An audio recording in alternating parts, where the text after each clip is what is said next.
Électrochoc, le podcast des électrons libres.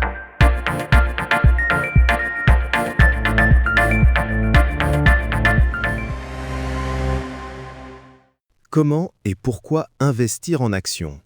Aujourd'hui, nous allons démystifier un sujet qui peut sembler complexe pour beaucoup, l'investissement en bourse. Exactement, Max. On entend souvent dire que c'est risqué, que c'est un peu comme jouer au casino, mais en réalité, c'est bien plus concret que ça. On va voir ensemble comment se lancer, simplement et sereinement. Tout à fait. Commençons par la base. Céleste, quand on achète une action, qu'est-ce qu'on achète vraiment? C'est une excellente question, Max. Acheter une action, disons une action LVMH ou Total Energy, c'est tout simplement acheter une minuscule part de l'entreprise. On en devient copropriétaire. Et être copropriétaire, ça donne des droits, j'imagine. Absolument. 2 droits principaux. Le premier, c'est le droit aux dividendes. Si l'entreprise fait des bénéfices et décide d'en distribuer une partie, vous touchez votre part du gâteau. Le second, c'est le droit à la plus-value. Si la valeur de l'entreprise augmente, la valeur de votre action aussi, et vous pouvez la revendre plus cher. Mais il y a une contrepartie, bien sûr, le fameux risque. Oui, c'est le risque entrepreneurial. Si l'entreprise va mal, la valeur de l'action baisse, et en cas de faillite, les actionnaires sont les derniers servis. C'est ce risque qui explique pourquoi, sur le long terme, les actions rapportent historiquement plus que les livrets d'épargne. Plus de risques, plus de potentiel de gain. C'est important de le souligner. Investir n'est pas spéculer. On ne cherche pas le coup rapide, on parie sur la croissance d'entreprises réelles avec des salariés, des produits, des clients. C'est la clé, l'horizon de temps. On investit pour le long terme. Et pour se protéger du risque qu'une seule entreprise connaisse des difficultés, il y a une règle d'or, une seule, la diversification. Ne pas mettre tous ses œufs dans un même panier, comme on dit. C'est exactement ça, l'histoire est pleine d'exemples d'entreprises solides qui ont chuté. Concentrer toute son épargne sur un seul titre, c'est prendre un risque énorme. La solution, c'est de répartir son investissement sur des dizaines, voire des centaines d'entreprises dans différents secteurs et différents pays. Et ça peut sembler complexe. Comment on fait pour acheter des centaines d'actions quand on débute? Heureusement, il existe des solutions très simples pour ça. On peut résumer les approches en 4 grandes voies. La première, c'est la gestion pilotée. On confie son argent à un professionnel qui s'occupe de tout. C'est simple, mais souvent plus cher en frais. D'accord. La deuxième voie. Ce sont les unités de compte qu'on trouve dans les assurances-vie ou les plans d'épargne retraite. On n'achète pas les actions directement, mais des parts de fonds qui les détiennent. C'est une bonne option, notamment pour la fiscalité avantageuse de ces enveloppes. Et si on veut être plus direct? Il y a l'achat en direct, qu'on appelle aussi en titre vif. Là, on choisit soi-même ses actions. 10 actions Air Liquide, 5 actions L'Oréal. C'est la méthode la plus directe, mais elle demande bien s'y connaître pour diversifier correctement. Et enfin, la quatrième voie, qui est souvent la plus recommandée pour le débutant.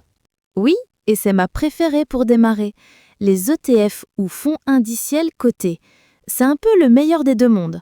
Un ETF, c'est un fonds qui se contente de répliquer la performance d'un indice boursier, comme le CAC 40 ou un indice mondial. Donc, en achetant une seule part d'un ETF qui suit un indice mondial, on se retrouve propriétaire d'un petit bout de centaines d'entreprises à travers le monde? Précisément. Par exemple, avec un ETF MSCI World, vous investissez d'un seul coup dans plus d'1 300 entreprises des pays développés. La diversification est instantanée et les frais sont très faibles. C'est simple, efficace et peu coûteux. C'est très clair. Une fois qu'on a choisi sa voie, disons un ETF, comment ça se passe concrètement? On clique sur un bouton « Acheter » ? C'est presque aussi simple. Il faut passer ce qu'on appelle un ordre de bourse. Il y en a 2 types principaux. Le plus simple, c'est l'ordre au marché. Vous dites « je veux acheter » et l'ordre est exécuté immédiatement au meilleur prix disponible. L'avantage, c'est que c'est quasi instantané. Et l'autre type d'ordre? C'est l'ordre à cours limité. Là, vous fixez un prix maximum. Par exemple, j'achète cette part d'ETF, mais seulement si son prix est inférieur à 50 €. L'avantage, c'est que vous maîtrisez votre prix. L'inconvénient, c'est que si le prix ne descend jamais à ce niveau, votre ordre n'est pas exécuté. Pour un débutant qui investit sur le long terme dans un ETF très liquide, l'ordre au marché semble donc le plus simple et le plus efficace. Tout à fait. Pas besoin de se compliquer la vie. La régularité est bien plus importante que le timing parfait. Justement, parlons des étapes pour bien démarrer. Quelle serait la toute première chose à faire avant même de penser à la bourse ? La base de tout, c'est d'avoir une épargne de précaution. Un matelas de sécurité de 3 à 6 mois de dépenses sur un livret disponible. On n'investit que l'argent dont on n'a pas besoin à court terme. Une fois ce coussin de sécurité en place, on peut se lancer.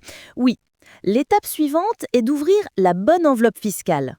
En France, pour les actions, le plan d'épargne en actions, le PEA, est souvent le plus avantageux. Après 5 ans, les plus-values sont exonérées d'impôts sur le revenu. Donc, on a son épargne de précaution, on a ouvert un PEA.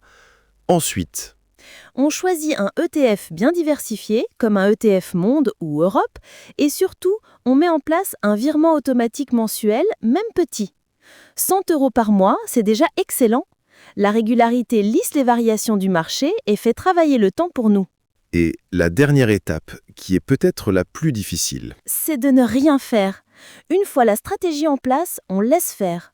On ne regarde pas son portefeuille tous les jours, on ne panique pas quand les marchés baissent. On se contente de vérifier une fois par an que tout va bien et on laisse son investissement croître sur le long terme. En résumé, se constituer une épargne de précaution, ouvrir un PEA, choisir un ETF diversifié, investir régulièrement et être patient. C'est la recette du succès pour la grande majorité des épargnants. Investir en actions, ce n'est pas une course de vitesse, c'est un marathon, et avec la bonne méthode, c'est un marathon accessible à tous. Soutenez les électrons libres. Abonnez-vous sur lel.media.